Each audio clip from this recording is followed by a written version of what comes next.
Good afternoon, everyone. The college commencement, can we agree that there is a universal objective expectation and maybe even prayer that it should lead to career success?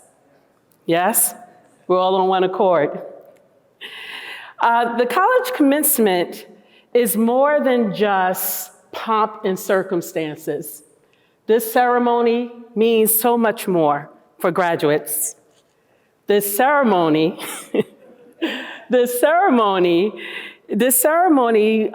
for graduates represents their capability to satisfy the academic rigor of their field of study.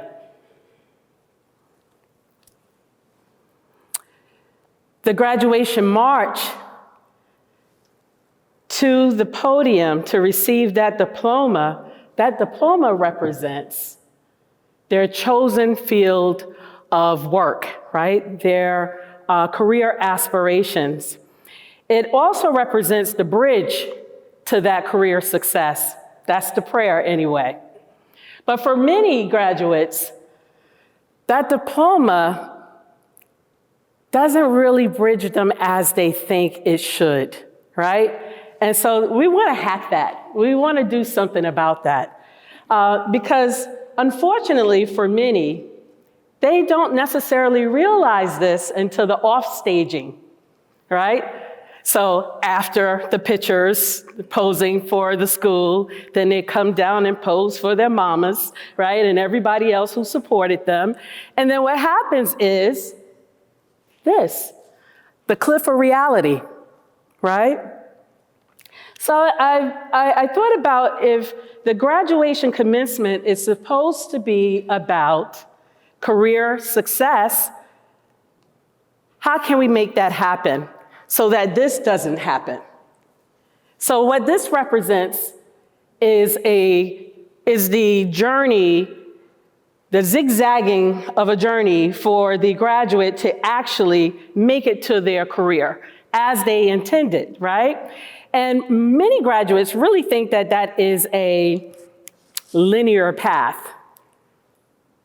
They don't know, right? And it can be a linear path, but for so too many of them, it is actually this. It's a career maze, and this is what we want to hack, right? So I thought about it. I thought about our graduates, thought about them thinking kind of immature in a sense, right? Immature in terms of what is needed. So we know that they're capable. They graduated. So they absolutely are capable of getting through the distractions and the obstacles. But the hack actually begins before they actually get to that graduation stage, right? And so I thought about a framework.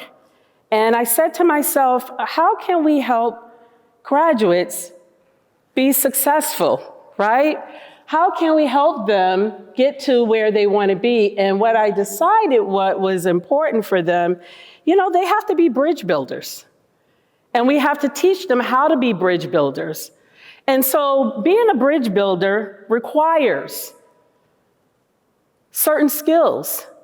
These same three skills a bridge builder needs, graduates will also need that. And they will need that far before the graduation ceremony.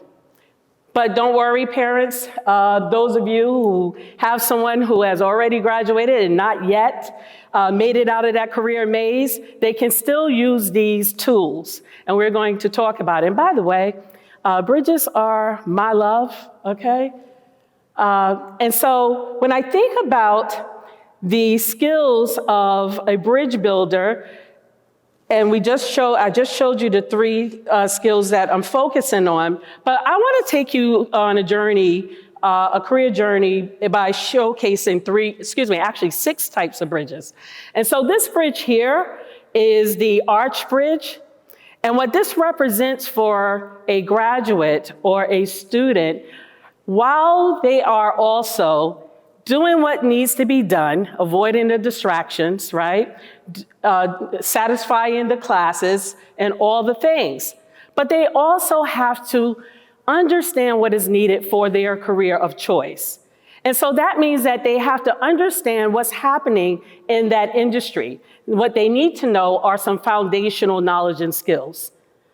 They also need to have, we're asking for a lot. We're asking them to actually apply themselves even more so than they tend to think about. And that reason is because it's going to take a little bit more. And what it's going to take is strength, and it's going to take durability, right? And so that means that they themselves are the bridge builder. They're not waiting for the school alone. The school is giving them the academic rigor, but they also have to do some things for themselves. They have to get to know what it is that they want, right? So building a bridge, you don't just build a bridge. You have to assess where you are, where you want that bridge. You have to assess the span of the distance between the spaces which that bridge is going to cover. And so you also have to, if you're looking at a beam bridge, they usually cover shorter distance. Beam bridges are really nice because, as it states here, it's practical, right? But this is where you're going to apply that knowledge.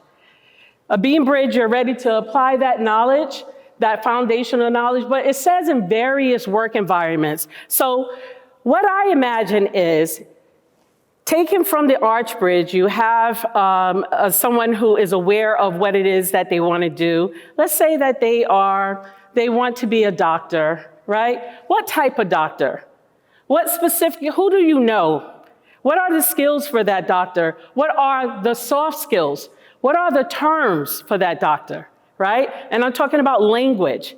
This doesn't cost the graduate anything to learn the terminology. All right, so being practical, starting with what you have, being able to adapt to different, not to just different environments, but also what is typical for an actual doctor in that chosen field. And so then I'm thinking about one of my favorite bridges, okay, the suspension bridge. Not necessarily the Verrazano Narrows. I actually like the Throgs Neck better, just a better view, right? But here, if you look at the suspension bridge, the suspension bridge is very interesting because it is just what the actual student will need. The student will need to understand that this is a longer span bridge, and so it requires different things. It requires a network. It requires strength and strong support. It requires you to be able to collaborate, right? And so this bridge is very important in terms of what it represents for the actual students, because that means that you absolutely just can't talk to your friends. Not just everyone that you are interested in talking to in school, you also have to be aware of who are those that will help you achieve what it is that you're trying to do, both in school and both out of school. And that can happen now. That can happen with networks, creating your networks, creating meetups. This is one of my favorite bridges, probably the favorite. This is the cable-stayed bridge. If you know Savannah, Georgia has a cable-stayed bridge. And what I love about this bridge, coming from our understanding of the suspension bridge, now this is more innovative. This is about technology. So if you are a student and you know what field of study that you're interested in and you know the career, what are the technological innovations? It takes nothing for you to know that. It takes nothing for you to also incorporate that in some of your class assignments, some of your projects. Start calling some influencers who are making such advancements. And then it also talks about stability and stabilizing, right? So what this means in terms of technological advancements, sometimes technology trends, but it doesn't mean that you just have to focus on the trends. Does not mean that older technology is always obsolete. It means that you need to be aware of what's there so that you can speak to it when you're meeting a potential employer. Another favorite, and you're going to keep hearing me say this, cantilever bridge. How many bridges do you see here? It looks like one, but it's actually 3, right? So imagine if I am an adult and then there's another adult standing there with his or her arm stretched out and the bridge is in the middle, or maybe a child. The cantilever bridge, it says calculated risk because you have to think different. Usually bridges have certain supports, right? This bridge it can open, it can maybe not. It's usually, sometimes it may be in circumstances or places where you would not imagine a bridge could go. So this bridge is very important because it will command you to think differently. So you have to take calculated risks. Sometimes you have to other yourself as a student. And I say other yourself very often. The more you other yourself, the better you are at adapting. So the trust bridge is very interesting because the trust bridge can be a part of any bridge. This represents problem solving and critical thinking skills. The trust bridges are the braces that you see, the triangles, if you would, that actually support the bridge, right? So you have a bridge and you want to stabilize and strengthen that bridge. You have to be able to problem solve. You have to be able to critically think. You have to do that both in the classroom, outside the classroom, and also while you're networking. Also who you're networking with. You are the bridge builder of your future career. So this one is for the parents. It's still in the workforce. So many times our graduates will get out and it may seem like, they don't respect the old, right? They don't respect traditions. So it's very important for graduates to understand in their field what is traditional. What are the new things that you can bring, to the conversation or to the profession? How can you extend the body of knowledge? How can you extend the expertise? But by respecting the experiences and the knowledge of those that already are there. And quite frankly, if you're not an entrepreneur, chances are you will be employed by someone who's much older than you. Chances are. Not always, but chances are. So this Stone Arch Bridge is about understanding that you have to make those connections and that continuity. So I feel as though if graduates now who have this understanding, this framework, they think of themselves as bridge builders. That bridging from that commencement to the career success will be much more linear than the career maze. Their diplomas will be locked and loaded. And lastly, my quote, resourceful visionaries create bridges that withstand the test of time and uncertainty.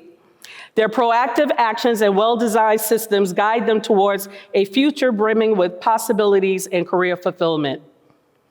And now, this is what we should actually feel like. We should feel like we are seeing graduates who are not just on the ceremonial stages with pomp and circumstances, right? We know that they will be on their way to their career aspirations. Thank you, everyone.